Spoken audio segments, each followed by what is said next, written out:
તો જૂનાગઢ આરટીઓ કચેરી સામે અધિકારીઓ સમયસર ન આવતા અરજદારોમાં ભારે રોષ જોવા મળ્યો છે।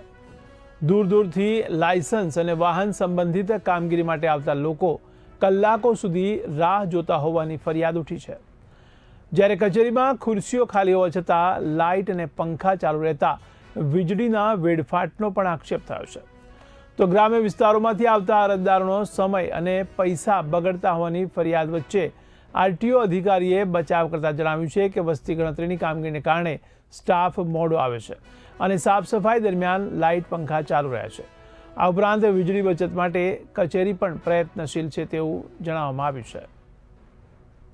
મારું નામ અને આ લાયસન્સ બાબતથી આવ્યા પણ કોઈ હજી અધિકારી કોઈ આવ્યા નથી, તો હવે આનું શું કરું? તડકાના અમે હેરાન થઈએ અને બાઇક લઈને કંઈ હજી તો પૂછશું અહીંથી। કેટલા વાગ્યાના તમે અહીંયા આવ્યા? 9:30 વાગ્યાના આવ્યા હજી।